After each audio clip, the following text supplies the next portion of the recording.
बिस्मिल्लाह। बिस्मिल्लाहिर्रहमानिर्रहीम। बहुत शुक्रिया आप तमाम दोस्तों की तशरीफ़ आवरी का। आज की प्रेस कॉन्फ्रेंस करने के दो चार बुनियादी मकासद थे, दो चार गुजारिशात थीं, दो चार इश्यूज़ के ऊपर हुकूमत सिंध का, पाकिस्तान पीपल्स पार्टी का मौक़िफ़ अवाम के सामने रखना था। सबसे पहले मैं स्टार्ट करना चाहूँगा कोरोना वायरस की सिचुएशन के हवाले से। आज जो सुबह की इत्तलात हैं, पिछले 24 घंटे में 201 पाकिस्तानी कोरोना वायरस की वबा से अल्लाह को प्यारे हुए हैं।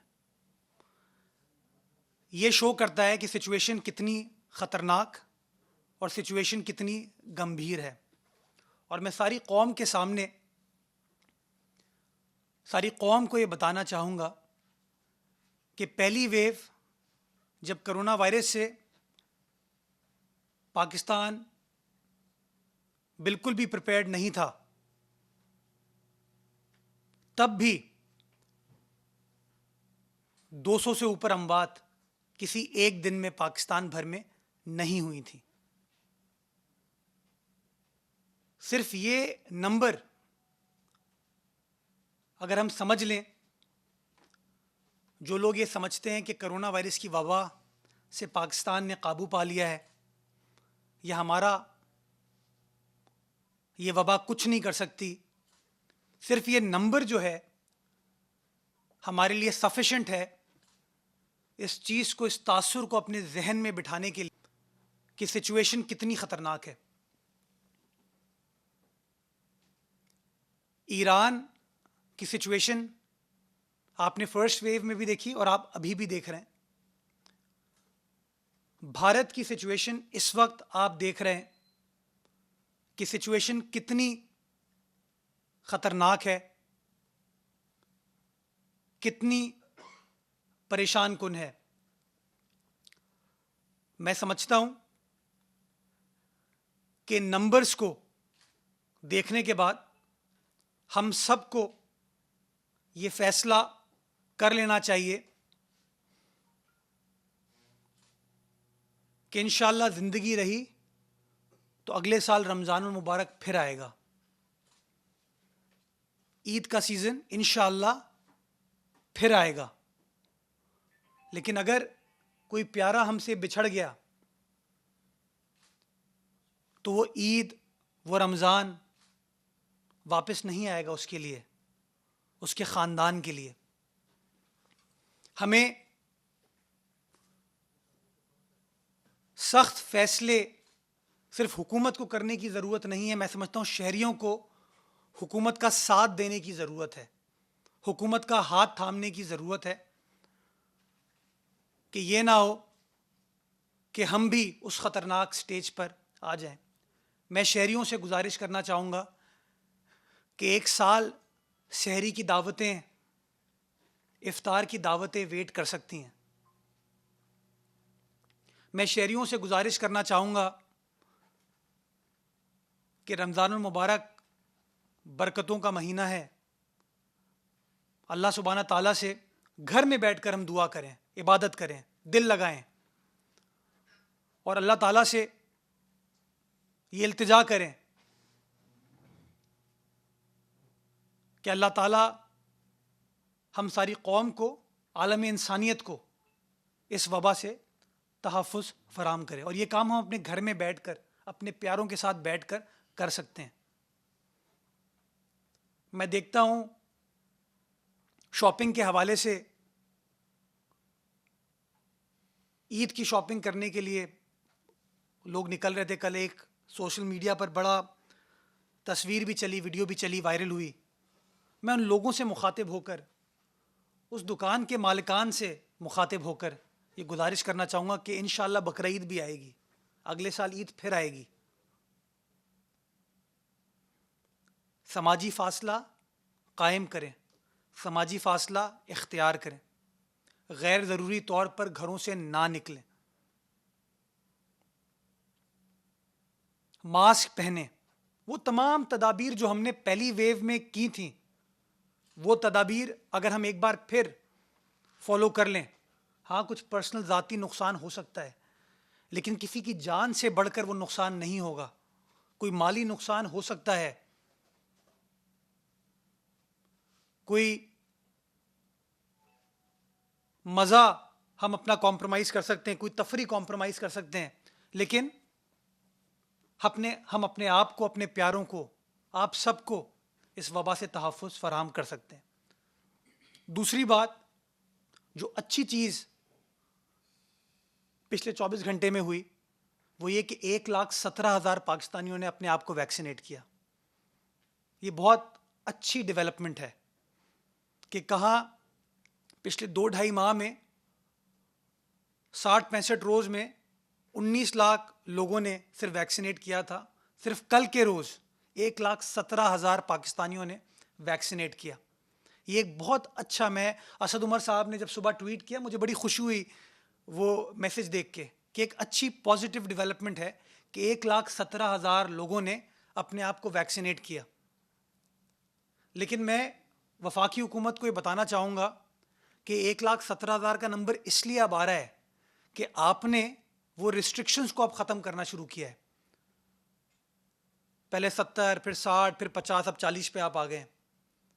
हम बार बार कहते रहें, बहैसियत हुकूमत भी और बहैसियत शहरी भी, कि एज की रिस्ट्रिक्शंस को ख़त्म करें। जो पाकिस्तानी भी अपने आप को वैक्सीनेट कराना चाहता है, आप उसको वैक्सीन प्रोवाइड करें। ये जो आपने एक मंतक बनाई हुई थी कि 70 साल, 60 साल, 50 साल, वैक्सीन अवेलेबल है, लेकिन अगर उस उम्र के लोग कन्विंस नहीं है, वो नहीं आना चाहते, तो आप किसी दूसरे पाकिस्तानी को क्यों डिप्राइव करते हैं? आप में से बहुत सारे लोग हैं जो अभी भी 50 साल से कम उम्र है, आप सब वैक्सीन लगाना चाहते हैं। बहुत सारे लोग हमें रिक्वेस्ट करते हैं। तो मैं अच्छी डेवलपमेंट को अप्रिशिएट करना चाहूँगा कि हाँ, 1,17,000 पाकिस्तानियों ने वैक्सीनेट किया, और मैं वफाकी हुकूमत से रिक्वेस्ट करना चाहूँगा कि एज की कदगन को ख़त्म करें। 18 साल से बड़ी उम्र का जो भी पाकिस्तानी है, जो इस मुल्क में रहता है, जो भी शख्स है, उसको आप इजाज़त दें कि वो वैक्सीन हासिल कर सके। और इसी तरीके से हम अपने नंबर्स को, जो आज हमने 1,17,000 मीट किया, इंशाअल्लाह इसको हम 1.5 लाख, 2 लाख, 2.5 लाख तक ले जा सकते हैं। ज़्यादा से ज़्यादा लोग हमारे पास आएंगे तो हम उनको वैक्सीनेट कर पाएंगे। और इसके साथ साथ मैं वफाकी हुकूमत को ये रिक्वेस्ट करना चाहूँगा कि वैक्सीन की सप्लाई को यकीनी बनाएं। ये बहुत इंपॉर्टेंट है कि एक अभी अगर मोमेंटम पिक होगा इंशाअल्लाह, जो पिछले 24 घंटे में हुआ है, और अगर एज की कदगन को और आप रिलैक्स कर देंगे तो ये नंबर और बढ़ेगा इंशाअल्लाह। तो हमको मेक श्योर करना है कि वो वैक्सीन मार्केट में अवेलेबल हो, सरकारी अस्पताल में वो वैक्सीन अवेलेबल हो। तो जो सप्लाई के इश्यूज़ हैं, उसको वफाकी हुकूमत स्ट्रीमलाइन करे। मुझे बड़ी खुशी हुई थी कि PIA ने इसमें अपना किरदार अदा किया, और PIA का खुसूसी तैयारा चीन गया और वैक्सीन लेके आया। मैं समझता हूँ ऐसे बहुत सारे और तैयारे वफाकी हुकूमत को भेजने की ज़रूरत है। नेशनल कैरियर को, ये नेशनल मैसेज, ये नेशनल खिदमत जो उसने की है, इसको और आगे बढ़ाने की ज़रूरत है। और प्राइवेट सेक्टर को अगर वो हुकूमत का साथ देना चाहता है इसके अंदर, और जो लोग साहिब इस्तिताअत हैं, जो प्राइवेट सेक्टर से वैक्सीन लगवा सकते हैं, आप उस प्राइवेट सेक्टर को फैसिलिटेट करें, उस प्राइवेट सेक्टर को इनेबल करें। ये कोरोना वायरस की जंग कोई एक इदारा, कोई एक हुकूमत, कोई एक हस्पताल अकेले नहीं जीत सकता। हमें कलेक्टिव सोच की ज़रूरत है, हमें कलेक्टिव मैसेजिंग की ज़रूरत है। और पाकिस्तान ने जो फर्स्ट वेव, सेकंड वेव में कामयाबी हासिल की थी, वो हम सब की एक जॉइंट एफर्ट थी।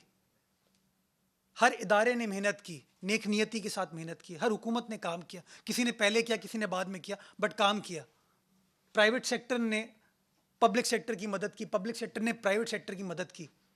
वो पाकिस्तान जिसमें यौमिया एक दिन में 200, 250, 500 टेस्ट होते थे, वो पाकिस्तान अल्हम्दुलिल्लाह डेली के यौमिया 50,000 टेस्ट उसने करने शुरू किए ना। वो टेस्ट अकेले कोई एक हुकूमत नहीं करी थी, कोई एक अस्पताल नहीं करा था, सरकारी और प्राइवेट अस्पताल मिलकर काम कर रहे थे। तो मैं समझता हूँ एक बार फिर एक सिनर्जी क्रिएट करने की ज़रूरत है ताकि मैक्सिमम आबादी को हम वैक्सीनेट कर सकें। तो ये दो बड़े अहम मैसेज हैं। हाँ, समाजी फासला इख्तियार करें, गैर ज़रूरी तौर पर घरों से ना निकलें, मास्क पहने और ज़्यादा से ज़्यादा लोग अपने आप को वैक्सीनेट करें। वेस्ट में जिन जिन मुमालिक ने आज सब कुछ खोल दिया है, जो लोग कोरोना वायरस के असरात से बच गए हैं, उन तमाम मुमालिक ने ये दो स्ट्रैटेजीज को आगे लेके चले। उन्होंने अपनी फ्लाइट्स को बंद कर दिया। न्यूजीलैंड की एग्जाम्पल है, बंद कर दिया उन्होंने। ये जो आज हम कहते हैं UK variant, south African variant, ये हैदराबाद कराची में तो डेवलप नहीं हुआ ना, या मालाकंड डिवीजन में तो डेवलप नहीं हुआ, बाहर से आया। तो कहीं ना कहीं हमारी वो पॉलिसी सही नहीं थी। उन चीज़ों को मैं समझता हूँ कंसेंसस के साथ रेगुलेट करने की ज़रूरत है। और जिस तरह हम तमाम पाकिस्तानियों ने कुर्बानी दे के, मेहनत करके फर्स्ट वेव सेकंड वेव को सरवाइव किया था, वही मैसेज आज हम अगर कन्वे करें एक दूसरे को, तो इंशाअल्लाह हम इस थर्ड वेव को भी अवॉइड कर पाएंगे कामयाबी के साथ और एक दूसरे को तहफ़्फ़ुज़ फराहम कर पाएंगे। अब मैं सियासी इशू के ऊपर आता हूँ। मैंने इसी कमरे में आज से कई माह पहले एक प्रेस कॉन्फ्रेंस की थी जब शुगर स्कैंडल की रिपोर्ट मंजर आम पे आई थी।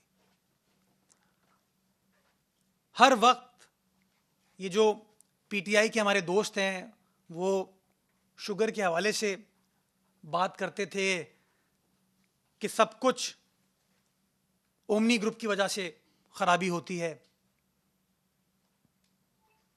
अगर चीनी का बहरान आया उसकी जिम्मेदारी ओमनी ग्रुप के ऊपर डाल दी जाती है।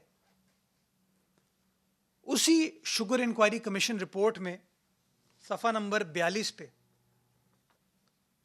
पैरा 113 में रिपोर्ट में दर्ज किया गया कि पूरे पाकिस्तान की जो शुगर इंडस्ट्री है उसका क्या क्या स्टेक है, और उसमें जो सबसे बड़ा स्टेक है वो जहांगीर खान तरीन साहब की शुगर मिल्स का है, JWD। 19.97%, यानी कि तकरीबन 20% पाकिस्तान की शुगर इंडस्ट्री का जो स्टेक है वो जहांगीर खान तरीन साहब का है। ये मैं नहीं कह रहा हूँ, ये वफाकी हुकूमत की रिपोर्ट कह रही है। इसी में खुसरो बख्तियार साहब की जो शुगर मिल्स हैं, मोनिस सलाही साहब की जो मिल्स हैं, उनका भी जिक्र है। वही रिपोर्ट ये कहती है कि 1.6% है ओमनी ग्रुप। यानी कि अगर चीनी का बहरान पैदा होता है और चीनी की कीमतों में इजाफा होता है तो उसका सबसे बड़ा बेनिफिशियरी वही होगा जिसका सबसे बड़ा स्टेक होगा। तो वो सबसे बड़ा स्टेक इस रिपोर्ट के बकौल जहांगीर खान तरीन साहब का पाकिस्तान में है। अब जब ये हुकूमत आई 2018 में तो चीनी थी 55 रुपए किलो, 55 रुपीज केजी। कीमतें बढ़नी शुरू हुई और 2018 में मैं ये वाज़ेह करना चाहूँगा जो ओमनी ग्रुप की मिल्स हैं वो बंद पड़ी हुई थी, बिकॉज JIT और नैब की जो कार्रवाई हुई थी इन शुगर मिल्स को बंद कर दिया गया था। यानी कि 2018 में जो बहरान स्टार्ट हुआ उसमें वो 1.6% का जो कंपोनेंट है उसका तो कोई लेना देना ही नहीं है, बिकॉज दे वर क्लोज्ड। जो 20% वाले हैं, जो 12% वाले हैं, जो 6% वाले हैं, उनका स्टेक था। तो 55 रुपए से चीनी की कीमतें बढ़ी और 80 रुपए तक पहुंच गई। 55 से 80 रुपए तक पहुंच गई। जब 80 रुपए तक पहुंची तो मेरे कप्तान इमरान खान साहब ने ऐलान किया। मैं उनको ऐलान खान कहता हूं इसलिए कहता हूं, उन्होंने नोटिस कि मैं किसी को NRO नहीं दूंगा, किसी को नहीं छोड़ूंगा। नतीजा ये हुआ कि कौम बड़ी पुरुमीद हुई। आप लोगों ने भी कहा, PTI के दोस्त आके कहते थे ये देखो ये होता है कप्तान, अब होगी इंक्वायरी, अब बनेगा कमीशन। कमीशन लिया नहीं जाएगा, कमीशन बनेगा। और देखो कैसे कप्तान चीज़ों को ठीक करता है। कप्तान ने ऐसा ठीक किया चीज़ों को कि वो 55 रुपए की चीज़ 80 पे नहीं रुकी, उसने माशाल्लाह सेंचुरी क्रॉस की। और अभी भी कई माह गुजर जाने के बाद उसकी कीमत 108 रुपए किलो, 110 रुपए किलो, 105 रुपए किलो। पाकिस्तान भर के मनाजिर आप लोग मीडिया पे दिखाते हैं कि यूटिलिटी स्टोर्स के बाहर हमारे बुजुर्ग, हमारी माएँ बहनें, एक तस्वीर थी छोटी बच्ची चीनी लेने के लिए खड़ी हुई है, लंबी कतार है। इसका जिम्मेदार तो सिंध हुकूमत नहीं हो सकती, इसकी जिम्मेदार माजी की पाकिस्तान पीपल्स पार्टी की हुकूमत या नून लीग की हुकूमत नहीं हो सकती। इसकी जिम्मेदारी तो मौजूदा हुकूमत के ऊपर आयद होती है। लेकिन नोटिस नोटिस नोटिस, काम जीरो, ऐलान बहुत सारे, ऐलान बेशुमार, काम दुश्वार। गुजारिश मैं ये कर रहा हूं कि मैंने उस जमाने में उस शुगर इंक्वायरी कमीशन रिपोर्ट का एक पैराग्राफ आप लोगों के सामने पढ़ के सुनाया था, और मैंने कहा था कि शहजाद अकबर साहब दुनिया भर की चीज़ों का नोटिस लेते हैं, वज़ीर आज़म नोटिस लेते हैं। अगर उस रिपोर्ट को गौर से पढ़ लें तो वो रिपोर्ट चार्जशीट है मौजूदा वफाकी हुकूमत के खिलाफ, माजी की हुकूमत के खिलाफ नहीं। माजी की हुकूमतें तो 55 रुपए किलो पे चीनी छोड़ के गई थी, मौजूदा हुकूमत के खिलाफ। और मैं उसकी 2 लाइनें आपके सामने पढ़ना चाहता हूं, 2 लाइनें सिर्फ। सफ़ा number 72, paragraph number 236, 236। With the increase in prices due to export, hoarding and market manipulation, the sugar sector earned an extra profit of rupees 40.5 billion as shown in the table below. यानी कि shortage create करने की वजह क्या बताई उन्होंने? Due to export. Export करने का फैसला किसने किया? मैंने उस दिन भी बताया था, आज फिर बताता हूं आपको। ये रिपोर्ट कह रही है, मैं नहीं कह रहा हूं, वाजिद जिया साहब की गालिबन रिपोर्ट थी कि एक्सपोर्ट की वजह से ये चीज़ें हुई। इसी रिपोर्ट में असद उमर साहब के हवाले से बताया गया, पैराग्राफ नंबर 225 पे, he explained that the country was in dire need of foreign exchange at that time, and since there were sufficient stocks of sugar available in the country, the decision to export was justified. यानी कि export को असद उमर साहब भी justify कर रहे हैं।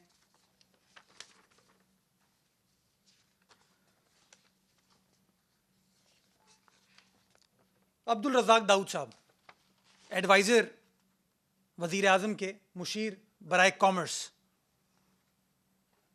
वो एक इंटर मिनिस्टेरियल कमेटी की मीटिंग करते हैं।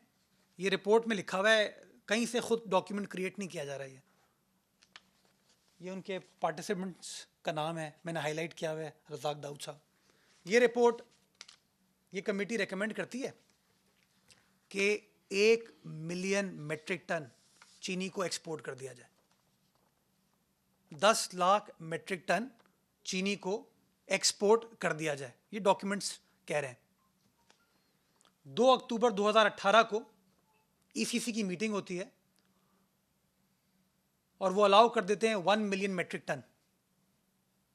ये डॉक्यूमेंट है, इसी रिपोर्ट में लिखा हुआ है, पेज नंबर 321 पे, कि कौन फैसला कर रहा है? कॉमर्स डिपार्टमेंट रिक्वेस्ट करता है, ईसीसी जो कैबिनेट की एक ज़ेली कमेटी है वो उस फैसले को मंजूर करती है और 10 लाख टन शुगर को एक्सपोर्ट करने का फैसला कर दिया जाता है। ये लोग यहाँ नहीं रुकते, कहते हैं 10 लाख भी कम है, इसको 11 लाख कर दो।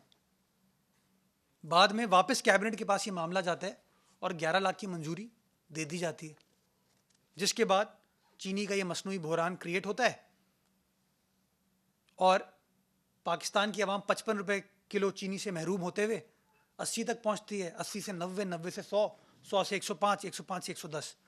मैं गुजारिश ये करना चाह रहा हूं कि अगर आप कागजात पर नज़र डालें तो 3 दिसंबर 2018, पहले तो ये ना कि ईसीसी का फैसला कैबिनेट मंजूर करती है। कैबिनेट का सरबरा कौन होता है? वज़ीर आज़म पाकिस्तान जनाब इमरान खान साहब, he is the head of the cabinet, उनके फैसले होते हैं ये।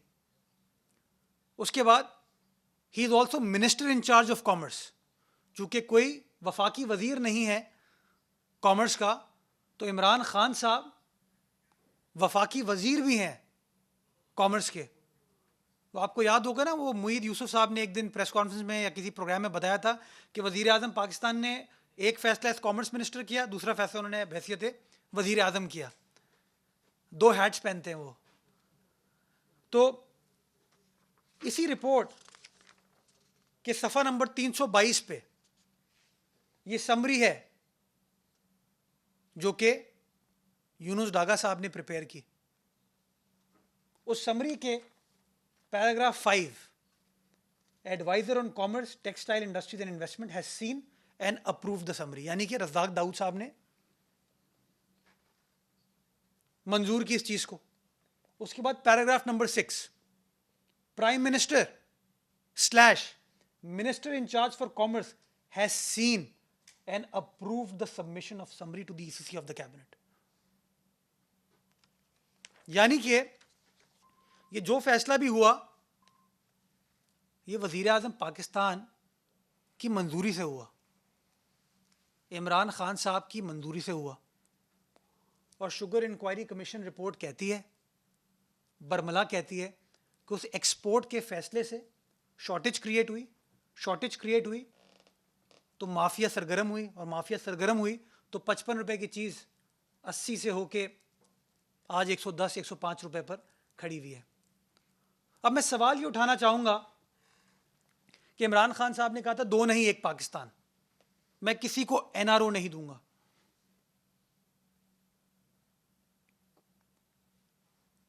क्या इस वक्त 1 पाकिस्तान है या 2 पाकिस्तान? माजी के वज़राए आज़म को, वज़रा को तो बुला लिया जाता है, गिरफ्तार कर लिया जाता है। आज भी खुर्शीद शाह गिरफ्तार हुए हैं, लेकिन मौजूदा वजीर आज़म से कोई सवाल नहीं पूछ रहा, कोई सवाल नहीं पूछ रहा, कोई रज़ाक दाऊद साहब से सवाल नहीं पूछ रहा, असद उमर साहब से सवाल नहीं पूछ रहा। जहांगीर खान तरीन साहब को वजीर आज़म ने अपनी गलतियों का स्केपगोट बनाने की कोशिश की, तो जहांगीर खान तरीन साहब ने अपने साथ लोगों को बिठाया और बताया कि आपकी हुकूमत तो मैंने बनाई थी, आज आप मुझे करप्ट कह रहे हैं, गलत कह रहे हैं, तो जहाज तो मेरा चला था, इन्वेस्टमेंट तो मेरी थी। तो उनको एनआरओ देने की कोशिश की जा रही है। आप सब ने पीर को खबर पड़ी होगी अखबारात में कि जो डायरेक्टर साहब एफआईए के, गालिबन रिजवान नाम है उनका, जो इन्वेस्टिगेट कर रहे थे इस मामले को, उनको हटा दिया गया है। किसकी रिक्वेस्ट पर हटाया गया है? जो लोग वजीर आज़म कहते हैं मैं ब्लैकमेल नहीं हूंगा, माशाल्लाह उन लोगों को बुला भी लिया कल। तो मैं ये कहना चाहूंगा, ऐलानात से बाहर निकले ना। वो 55 रुपए की चीनी जो आप 110 पर ले आए हैं, 100% एस्केलेशन। 2.5 साल में ये इनकी हुकूमत का कारनामा है कि 55 रुपए की चीज को माशाल्लाह 110 पर ले गए। उसके बारे में कोई बात नहीं करता, उसकी जिम्मेदारी इन शवाहिद, इन डॉक्यूमेंट्स पर मबनी अगर आप बात करते हैं तो इमरान खान साहब के ऊपर जाती है। आप सबको पता है कि उस जमाने में जहांगीर खान तरीन साहब ऑफिशियल मीटिंग्स में बैठते थे। किस कैपेसिटी में बैठते थे? और जहांगीर खान तरीन साहब वो आदमी है जिसको सुप्रीम कोर्ट ऑफ पाकिस्तान ने, ये कहते हैं ना बार बार इमरान खान सादिक और अमीन है, क्योंकि सुप्रीम कोर्ट ने उसको सादिक और अमीन डिक्लेयर किया है। तो उसी सुप्रीम कोर्ट ऑफ पाकिस्तान ने जहांगीर खान तरीन साहब को के खिलाफ फैसला दिया। फिर कोई कार्रवाई नहीं होती, उनको पाकिस्तान से बाहर जाने की इजाजत दे दी जाती है। आसिफ अली जरदारी साहब तो आज भी ट्रैवल नहीं कर सकते हैं, आज भी नाम ईसीएल पे है। फरियाल तालपुर साहिबा आज भी ट्रैवल नहीं कर सकती, उनका नाम ईसीएल पे है। हमारे बेशुमार वुज़रा, लीडरान, जरदारी साहब को अरेस्ट कर लिया जाता है, फरियाल तालपुर साहिबा को अरेस्ट कर लिया जाता है, हमारे पार्टी के चेयरमैन को नैब समन करती है, हम सब अपीयर होते हैं। इन लोगों के लिए कोई और पाकिस्तान है?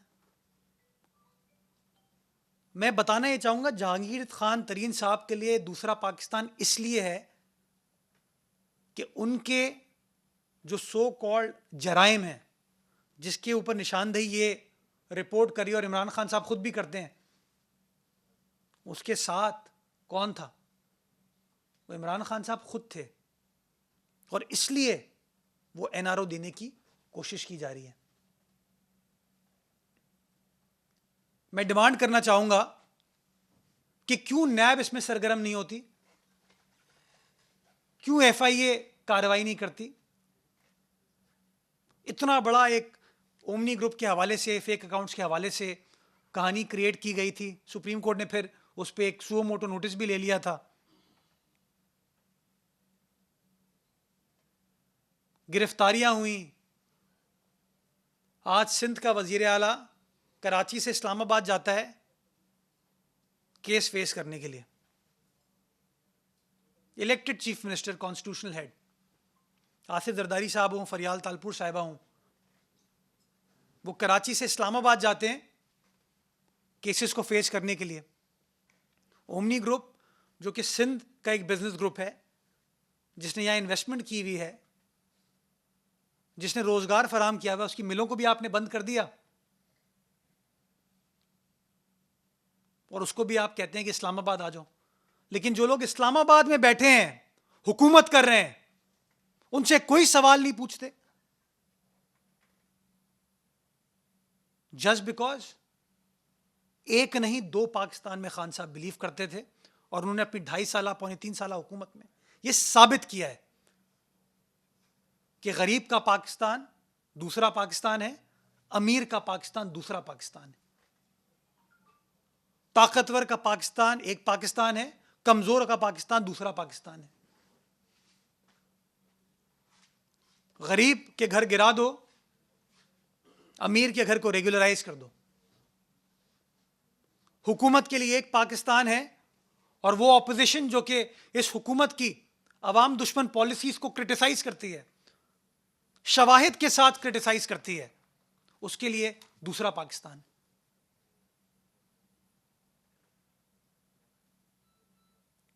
सुप्रीम कोर्ट को भी इस मामले को देखना चाहिए, नैब को भी इस मामले को देखना चाहिए, एफआईए को भी देखना चाहिए कि 55 रुपए की चीज़ 110 रुपए की हो गई है, लेकिन नहीं, कोई कार्रवाई नहीं, कोई कुछ नहीं, सारी कार्रवाइयाँ ऑपोजिशन के लिए। Last but not the least, Sheikh Rashid साहब 2.5 साल तक कहते रहे कि मैंने रेलवे को तब्दील कर दिया है। पाकिस्तान रेलवेज साद रफीक के ज़माने में तबाह हो गई थी, मैंने ठीक कर दिया सब, और ये चूरन मंजन वो 2.5-3 साल तक आपको भी बेचते रहे, हमें भी बेचते रहे। आज उसी पार्टी का, उसी सियासी जमात का आज़म स्वाति वफाकी वजीर है, वो कहते हैं पाकिस्तान रेलवे तबाह हो गई है। ये मैं नहीं कह रहा हूं, ये इनकी हुकूमत के अपने वुज़रा कह रहे हैं। फवाद चौधरी कहते हैं कि चांद देखना साइंस एंड टेक्नोलॉजी का काम है। शिबली फराज साहब कहते हैं नहीं। फवाद चौधरी साहब ने बार बार पाकिस्तानी कौम को अच्छी खबर सुनाई कि हम लोग खुद कफील हो गए हैं, साइंस एंड टेक्नोलॉजी बड़ा अच्छा काम कर रही है, और मैं बार बार उनको मुबारकबाद पेश करता था इसके ऊपर, पॉलिटिकल डिफरेंसेस असाइड, कि पाकिस्तान वेंटिलेटर्स खुद बना रहे हैं अब, और ज़बरदस्त काम कर रहे हैं। मैंने खुद यहाँ बैठ के अप्रिशिएट किया है फवाद चौधरी साहब को, एक बार नहीं कई बार, कि यार पाकिस्तान की खिदमत हो रही है, अच्छा काम हो रहा है। अब शिबली फराज साहब आके कहते हैं कि नहीं, वो तो वेंटिलेटर्स ठीक ही नहीं है। मतलब ये इनकी हुकूमत को अगर कोई समराइज करना चाहे ना, पहले कहते थे कि सब कुछ माजी की हुकूमतों का किया धरा है, अब मौजूदा वजीर कहते हैं माजी के वज़रा का किया धरा है। आज का वजीर कहते हैं नहीं, जो परसों वजीर था ना उसने गलत किया है, परसों वाला कहता है उससे 2 दिन पहले जो था। ये इस हुकूमत का हाल है, एक मज़ाहिया हुकूमत है, ये नॉन सीरियस हुकूमत है, नॉन सीरियस हुकूमत है, ऐलान पर मबनी हुकूमत है, काम से दूर दूर रहने वाली हुकूमत है, बयानबाजी वाली हुकूमत है। अल्लाह ताला इन हुक्मरानों को एहसास दे कि अपने किए हुए ऐलानात को आप पूरा कैसे करते हैं।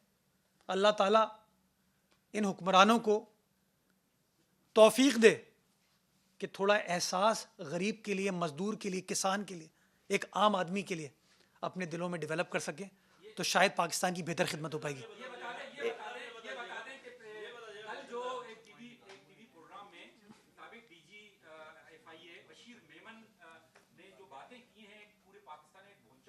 उनका ये कहना था कि किस तरह एक चीफ जस्टिस के खिलाफ जो है ना झूठा रेफरेंस दाखिल करने के हवाले से वजीर आजम के पास मुझे ले जाया गया और शहजाद अकबर और फिर वजीर कानून, ये सारे जो की बातें हैं मुकम्मल तौर पर एक चार्जशीट है वफाकी हुकूमत के खिलाफ। इस हवाले से सिंध हुकूमत और पीपल्स पार्टी का क्या मौक़िफ़ है? क्या आप नहीं समझते हैं कि वजीर आजम को इस्तीफा दे देना चाहिए ताकि मुकम्मल तौर पर गैर जानिबदाराना तहकीकात हो सके? देखिए, मैंने तो कल से पहले वाली जो इनकी हरकत थी उसके ऊपर निशानदेही की। कल एक और बहुत बड़ा स्कैंडल बशीर मेमन साहब ने आवेज़ा कर दिया इस हुकूमत के हवाले से। मैं समझता हूँ कि कल जो उनके बहुत बड़े रेवलेशंस थे उसमें एक बड़ी मैनाखेज चीज़ है, और वो ये है कि वज़ीर आज़म खुद चीज़ों में इन्वॉल्व थे। तो लोग कहते हैं कि वज़ीर आज़म को क्या पता, वज़ीर आज़म तो इन्वॉल्व नहीं है, कोई वज़ीर कर रहा है। कल ये चीज़ क्लियर हो गई कि वज़ीर आज़म साहब खुद पर्सनली इन्वॉल्व थे एक ऐसी कार्रवाई में जिसको सुप्रीम कोर्ट ऑफ पाकिस्तान ने अब कलअदम करार दे दिया। तो मैं समझता हूँ बदनीयती वफाकी हुकूमत की तो अया हो गई है, और जहाँ मैं चीनी कमीशन के हवाले से कह रहा हूँ कि सुप्रीम कोर्ट को नोटिस लेना चाहिए कैसे आवाम का इस्तेहसाल हो रहा है, सुप्रीम कोर्ट ऑफ पाकिस्तान को इस मामले का भी नोटिस लेना चाहिए कि जो बशीर मेमन साहब ने बातें की हैं, क्योंकि माजी में तो बशीर मेमन साहब झूठ बोलते नहीं थे, क्योंकि वो तो बड़े जब उनने पीपल्स पार्टी के ख़िलाफ़ कोई चीज़ की तो बिल्कुल उनको तारीफ़ की जाती थी उनकी।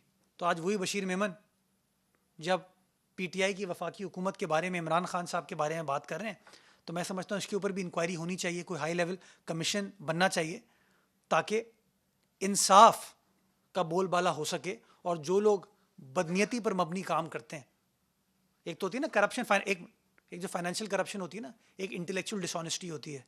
ये जो इंटेलेक्चुअल डिसऑनेस्टी ओरिएंटेड काम करते हैं इनके खिलाफ भी कार्रवाई की जाए। जी संजय।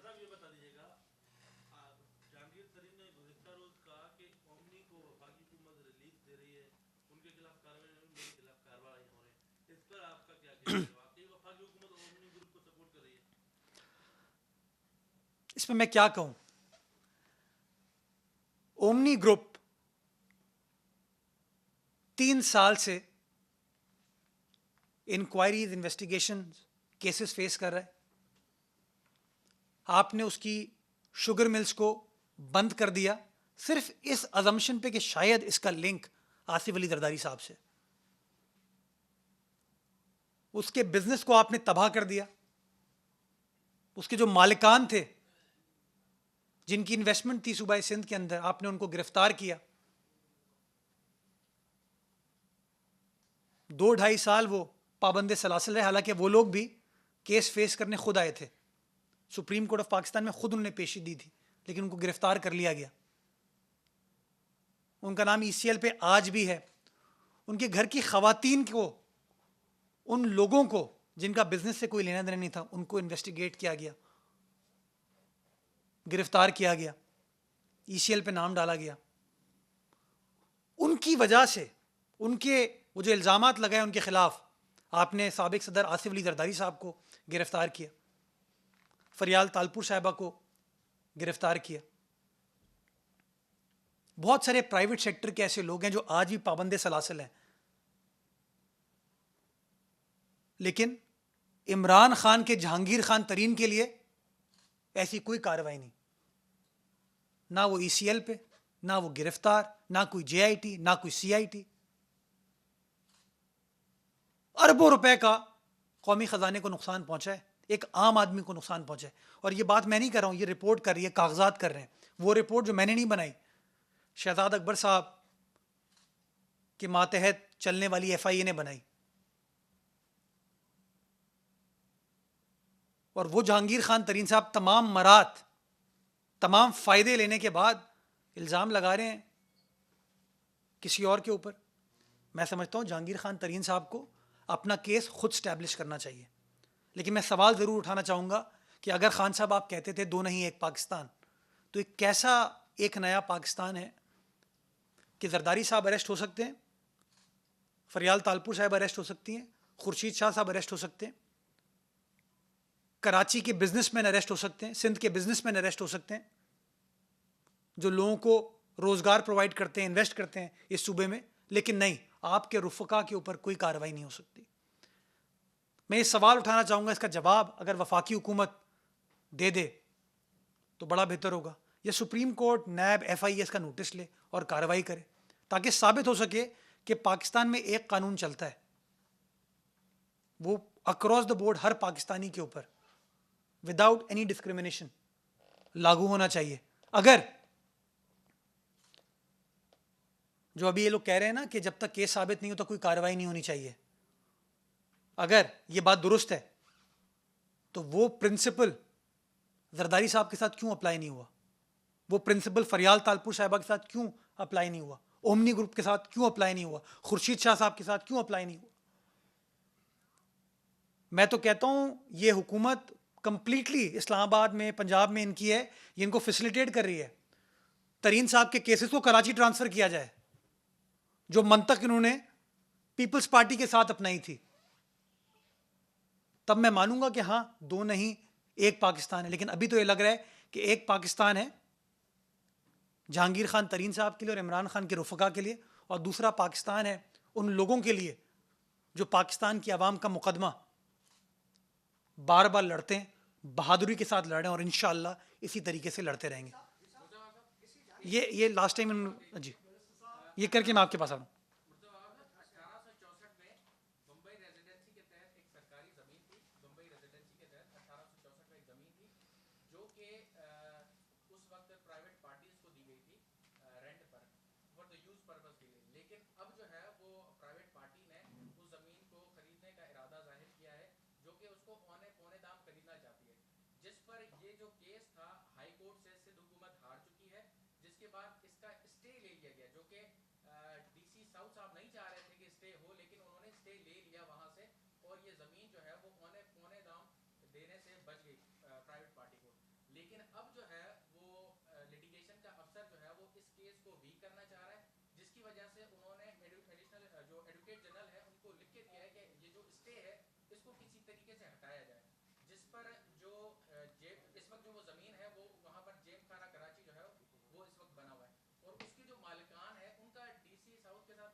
सवाल समझ गया आपका। मैं सवाल का जवाब दे रहा हूँ। मैं सवाल अच्छा, अभी ये जो आपने बात चूंकि पीपल्स पार्टी के खिलाफ की है ना, शायद इस पर कोई सो मोटो हो जाएगा, इस पर कोई नैब की इंक्वायरी हो जाएगी, FIA की इंक्वायरी हो जाएगी। मैं आपको बताना चाहूँगा कि ये केस सब जुडिस था और आखिर में जो फैसला हुआ वो अदालत ने फैसला किया इसके ऊपर। ये बड़ी इंपॉर्टेंट चीज़ है। हर चीज़ का आप इल्ज़ाम या जो एलिगेशन होती है वो किसी अफसर के ऊपर लगा देते हैं। ये अदालती फ़ैसला आप चाहेंगे, मैं अदालती फ़ैसला आपको फॉरवर्ड कर दूंगा। और DC साउथ तो बार बार ये इशू रेस कर रहे थे। DC साउथ ने हाई कोर्ट के सामने भी इस केस को लड़ा और DC साउथ ने सुप्रीम कोर्ट के सामने भी इस केस को लड़ा, लेकिन आखिर में अदालती फ़ैसला आया और जो भी कार्रवाई की जा रही है वो अदालती फ़ैसले के तौर पर की जा रही है। वो जिमखाना की जो ज़मीन है वो जिमखाना के पर्पज़ के लिए है, कोई कमर्शियल प्रोजेक्ट वहाँ नहीं बन सकता। अगर आप अपने सवाल में ये तासुर देने की कोशिश कर रहे हैं कि वहाँ कोई कमर्शियल प्रोजेक्ट बन रहा है और सिंध हुकूमत उसकी इजाज़त दे रही है, मैं आपको बरमला इस चीज़ की नफ़ी करना चाहूँगा कि इस तरह की कोई चीज़ नहीं है और ना सिंध गवर्नमेंट होने देगी। जो पर्पस था उस ज़मीन का कि जिमखाना है वो एक क्लब के तौर पर इस्तेमाल होगा, उस क्लब के तौर पर वो इस्तेमाल किया जाएगा और अदालत ने भी यही फैसला दिया। जी काजी साहब, ये मैं कर सबका करूँगा। जो कोरोना के हवाले से आपने बातें की, वफाकी हुकूमत से बहुत महबूबाना तरीके से आपने बात की। हालांकि जो पहला फर्स्ट वेव में होती थी उस हवाले से आपका लबो लहजा डिफरेंट होता था, और अब आपके कहने के मुताबिक अब सीवियर कंडीशन है, उसके बावजूद आपका लहजा बहुत ही नरम, बहुत ही मैं दोबारा लफ्ज़ इस्तेमाल करूँ, महबूबाना तरीके तरीके से है। मुझे सिर्फ ये बता दीजिए कि जब वफाकी हुकूमत ने आपके इंटर प्रोविंशियल ट्रांसपोर्ट बंद करने की गुजारिश रद्द कर दी, जब दूसरी बातें आपकी नहीं मानी गई, तो आपने जो है वो क्यों पीछे चले गए, जैसे आप पहले फ्रंट लाइन पे होते थे फर्स्ट जो में। दूसरी बात ये उसमें से बता दीजिए कि सिंध में ऑक्सीजन जनरेटिंग यूनिट कितने हैं, अभी आपको वो कैपेबिलिटी है या नहीं। आखिरी ये है कि ओमनी ग्रुप की आप बाजार क्यों दे रहे हैं, आप उसके तर्जमान है क्या? 3 सवाल पूछे, तीनों का जवाब देता हूँ। ये 2 हैं, 3 हो गए ना। पहला आपने कोरोना, दूसरा ऑक्सीजन, तीसरा ओमनी, 3 हो गए ना। मेरा हिसाब ठीक है। पहले सवाल पे आते हैं। अगर मेरी बातों को आप जो मैंने पिछले आधे घंटे में किए हैं वफाकी हुकूमत के हवाले से, अगर मेरी बात सुनो, अगर वो महबूबाना है तो फिर तो अल्लाह ही खैर करे। मैं तो आपको कहा कि वफाकी हुकूमत को वैक्सीन इंपोर्ट करने की ज़रूरत है, उसको इंश्योर करने की ज़रूरत है। मैं तो बरमला कहा है कि वफाकी हुकूमत ने ये जो एज का कदगन लगाया था ये स्टूपिड था, नहीं होना चाहिए था। आपका interest as state right now ये होना चाहिए जितने लोगों को आप वैक्सीनेट कर सकें उतना बेहतर होगा। तो मैं तो बिल्कुल बरमला, जहाँ उनकी कोताही है वो कोताही को मैं बरमला कहूँगा। 201 जाने गई हैं, 201 जाने गई हैं। मैं तो वो एहसास डेवलप करने की कोशिश कर रहा हूँ, जो एहसास मैं अपनी हुकूमत के लिए भी कहूँगा, वफाकी हुकूमत के लिए कहूँगा और एक आम आदमी के लिए भी कहूँगा कि मुझे आपका ख्याल होना चाहिए, आपको मेरा ख्याल होना चाहिए। Practice what you preach. तो मैं तो बिल्कुल भी वफाकी हुकूमत का फ़ैन नहीं हूँ। मैंने वेंटिलेटर्स के हवाले से बात की कि फवाद चौधरी साहब कुछ कहते थे, शिबली फराज साहब कुछ और कह रहे हैं, तो मैं कहीं पर भी वफाकी हुकूमत का एडमायरर नहीं हूँ। सिर्फ मैंने एक बात उनके लिए की थी कि असद उमर साहब का आज सुबह का ट्वीट मुझे अच्छा लगा बहसियत पाकिस्तानी कि 1,17,000 पाकिस्तानियों को कल वैक्सीनेट किया गया। और मैं शहरियों को ये मैसेज देना चाहूँगा कि वैक्सीन जो अवेलेबल है वो शहरी जाएँ, बड़ी तादाद में जाएँ और अपने आप को वैक्सीनेट कराएँ, ताकि हम अगले लेट से अगर 2 लाख की एवरेज है आपकी डेली की, तो आप अगले 10 रोज़ में 20 लाख शहरियों को, 2 मिलियन लोगों को वैक्सीनेट कर सकते हैं। दूसरा सवाल आपका था ऑक्सीजन प्लांट्स के हवाले से। सिंध में 3 सरकारी अस्पताल हैं जो सरकारी सतह पर चलते हैं, जिनके अपने ऑक्सीजन जनरेशन प्लांट्स हैं। 2 कराची शहर में, एक खैरपुर में है। कराची शहर में ट्रॉमा सेंटर में और डाउ यूनिवर्सिटी ओझा कैंपस में, और तीसरा Gambat institute of medical science Khairpur में। ये 3 वो हैं जो सरकारी सतह पर चलते हैं, और बहुत सारी और मेडिकल ऑक्सीजन सप्लाई कंपनीज हैं जो कि कराची के अंदर जिनके प्लांट्स लगे हुए हैं, जो कि मुल्क भर को वो ऑक्सीजन प्रोवाइड करते हैं। तो ऑक्सीजन एक बड़ा इंपॉर्टेंट इशू है, और इसीलिए सूबाई हुकूमत ने ऑक्सीजन के इस्तेमाल को रेगुलेट करने के लिए वो फैसला किया कि जो इलेक्टिव सर्जरीज हैं, यानी कि जो अर्जेंट नहीं है, जो एमरजेंसी जिनके अंदर नहीं है, उनको डेफर कर दिया जाए ताकि आप उस ऑक्सीजन को प्रिजर्व कर सकें और कोरोना वायरस के जो पेशेंट्स आएंगे उनको हम केटर फॉर कर सकें। तीसरी बात, मैंने मुकदमा लड़ा है पाकिस्तान पीपल्स पार्टी का, क्योंकि पाकिस्तान पीपल्स पार्टी को इस स्कैंडल में नथी किया गया। पाकिस्तान पीपल्स पार्टी की क़यादत को नुकसान पहुंचाया गया, उसकी ज़ात को नुकसान पहुंचाया गया, डीफेम किया गया। मैंने वो क्लैरिफाई किया आपको कि जो लोग 20%, जो लोग 6%, 10% शुगर इंडस्ट्री को ओन करते हैं वो कहाँ बैठे हैं, और जो लोग 1.6% ओन करते हैं। आपने बुग़्ज़ पीपल्स पार्टी में वो सारी कार्रवाइयाँ की, और मुझे क्लैरिफाई करना ज़रूरी था कि आपने जब वो 3 साल से मिलें बंद कर दी, तो अब जो शुगर बहरान है उसका कोई ओमनी ग्रुप से लेना देना नहीं है। उसके जिम्मेदार आप लोग हैं, आपके रुफ़क़ा हैं। आज़ाद करके फिर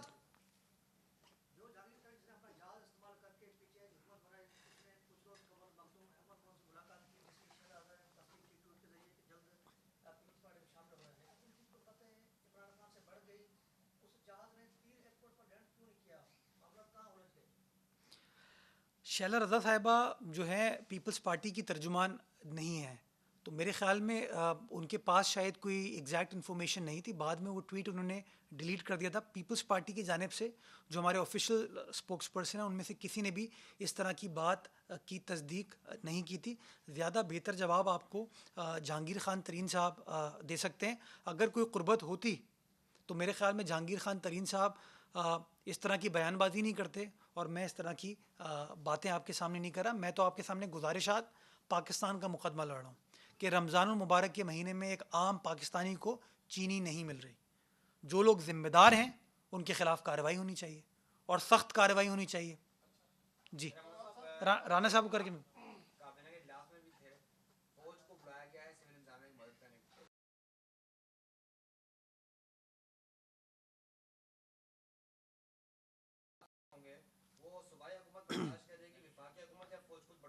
अच्छा, ये उस दिन वज़ीर सिंध ने भी इस बात को क्लैरिफाई किया था और मैं ख़ुद इस बात का शाहिद हूँ, क्योंकि मैं पहले दिन से कोरोना की जो टास्क फोर्स थी उसका हिस्सा हूँ। पहले दिन से पाक फ़ौज का जो अमला है उसने मुआवनत की सिंध हुकूमत की, और जो मीटिंग्स प्रोविंशियल टास्क फोर्स की होती थी उसके अंदर कोर ऑफिस के भी नुमाइंदे होते थे, रेंजर्स के भी नुमाइंदे होते थे, इंटेलिजेंस एजेंसीज़ के भी नुमाइंदे होते थे, वफाकी इदारों के भी नुमाइंदे होते थे। तो ये जो बार बार बात की जा रही है कि अभी ऐसी कोई बात नहीं है, डे वन से हम लोग मिलकर काम करें। अभी आपको याद होगा फर्स्ट वेव के दौरान भी उनको सड़कों पर लाया गया था। वो एक क्या टर्मिनोलॉजी कहते हैं, कौन सी पास्ट होती, फ्लैग मार्च, वो भी उस ज़माने में की गई थी। तो ये कोई ऐसी अनहोनी चीज़ नहीं है और इसीलिए किया जा रहा है क्योंकि आइन इस बात की इजाज़त देता है, कानून इस बात की इजाज़त देता है और इंशाल्लाह कानूनी एतबार से तमाम पैरामीटर्स को फुलफ़िल करते हुए काम किया जा रहा है। जी हमीद साहब, आपने यूटिलिटी ऐसे कहा मुझे लगा यू टर्न।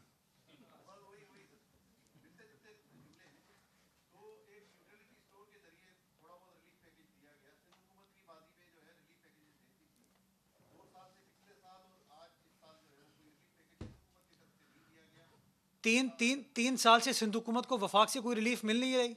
हमें एनएफसी के पैसे नहीं दे पाते। इस साल भी 80 अरब का शॉर्टफॉल है। ये इतने नाअहल हैं, ये इतने निकम्मे हैं कि उन्होंने बातें तो बड़ी बड़ी करते हैं ना कि हमने पाकिस्तान की मईशत को मजबूत कर दिया है, पाकिस्तान की मईशत सही सिमत में गामजन है, लेकिन जब आप नंबर्स पर नज़र डालते हैं जो हमें वफाक से एनएफसी की मद में पैसे मिलते हैं उसमें तकरीबन 80 बिलियन का शॉर्टफॉल है। तो ये कैसे हो सकता है कि एक तरफ कहते हैं मईशत मजबूत है, दूसरी तरफ जब सूबों के हुकूक की बात होती है तो कहते हैं हमारे पास पैसे नहीं है, तो हमें रिलीफ मिल नहीं रहा। अब वफाकी हुकूमत, वो जो तस्वीर सोशल मीडिया पर चले, बल्कि मीडिया पर भी चली है, यूटिलिटी स्टोर्स की हैं वो तस्वीर कि वो छोटी सी मासूम बच्ची बाहर खड़ी हुई है कि मैं चीनी ले सकूँ। किसी ना किसी की तो नाअहली है ना। ये सिंध हुकूमत ने तो एक्सपोर्ट नहीं की थी ना चीनी, सिंध हुकूमत तो ये कमीशन नहीं बनाए ना, ये तो वफाकी हुकूमत ने इमरान खान साहब ने बनाए। तो कुछ तो इमरान खान अपने ऐलान को वफा करने की बात करें। जी भाई साहब,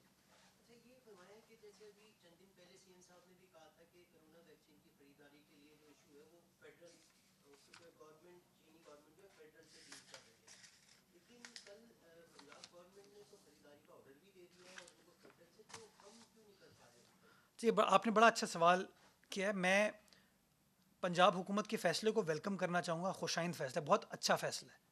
यही फ़ैसला वफाकी हुकूमत ने दिसंबर 2020 में अपने काबीना के इजलास में किया था, जिसमें ग़ालिबन $15 मिलियन मुख्तस कर दिए गए थे कोरोना वैक्सीन प्रोक्योर करने के लिए।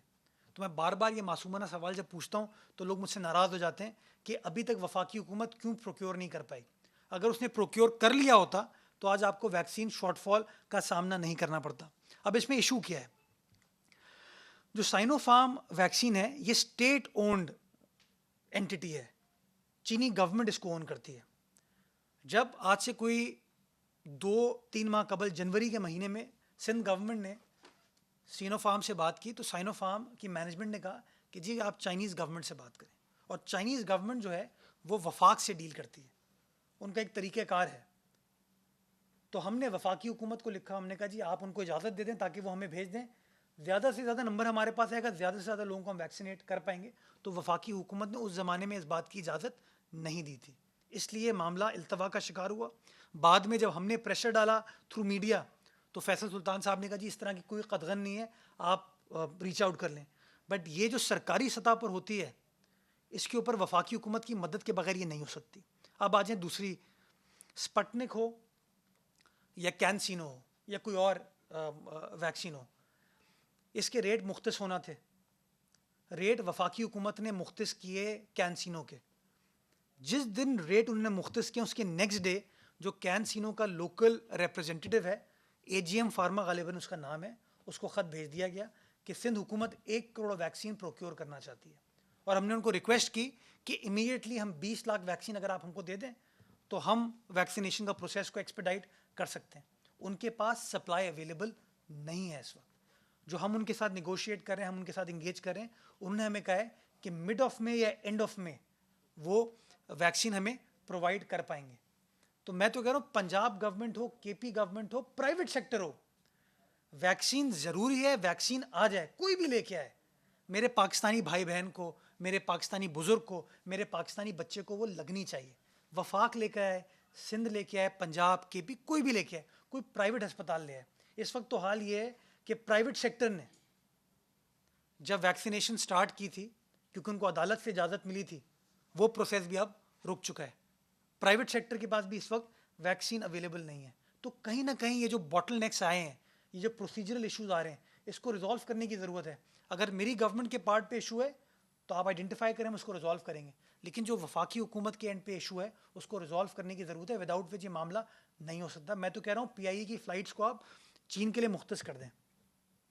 रशियन फॉरेन मिनिस्टर आए थे, तो मैंने मीडिया पे सुना था कि उन्होंने भी पाकिस्तान को यकीन दहानी कराई थी कि पाकिस्तान हुक्म करे, वी विल डू दैट।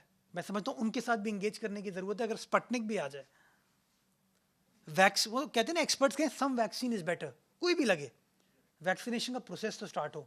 वो जो कहते हैं ना, वो इम्यूनिटी के लिए आपको 65% लोगों को करने की ज़रूरत है। अभी पीक पे वेव पहुंचने वाली है, मेरे ख्याल में 1.5% हमने अपनी आबादी को शायद वैक्सीनेट कर पाएँ। तो बड़ी एक अलार्मिंग सिचुएशन है और मैं समझता हूँ हम सबको मिलकर काम करने की ज़रूरत है। इसलिए मैंने, जिसको उन्होंने कहा शायद मैं मोहब्बत से उनसे बात कर रहा था, मेरी मोहब्बत की खातिर मैं समझता हूँ वैक्सीनेशन के प्रोसेस को बेहतर तरीके से करने की ज़रूरत है। जी लास्ट कल कराची में ज़मीन इंतखाब होने जा रहा है, रात को एक नाखुशगवार वाक़या भी पेश आया है। उस सिलसिले में सिंध हुकूमत ने क्या है हुकूमती इक़दामात किए हैं के सिलसिले में पुरअमन इंतखाब? देखिए, जो कल अनफॉर्चुनेट वाक़या हुआ उसको मैं कंडेम करना चाहूँगा और मैं समझता हूँ इलेक्शन कमीशन ऑफ पाकिस्तान को इस वाक़े का नोटिस लेना चाहिए। पाकिस्तान पीपल्स पार्टी के कारकुनान के ऊपर जिस तरीके से अटैक किया गया वो काबिल मज़म्मत है। हमारे यूथ के कारकुनान थे, जावेद नायाब लगारी साहब, मसरूर राजपर साहब यूथ के अहदेदार हैं हमारे, दोनों मेरे साथ मौजूद हैं। मैं इसकी मज़म्मत करना चाहूँगा और इलेक्शन कमीशन ऑफ पाकिस्तान से डिमांड करना चाहूँगा कि इस मामले को इन्वेस्टिगेट करके रिजॉल्व किया जाए। जहाँ तक कानून शिकनी हुई है वो पुलिस का मामला है और मैं इस बात की यकीन दहानी कराता हूँ कि कानून के मुताबिक कार्रवाई इस हवाले से की जाएगी। बहुत शुक्रिया।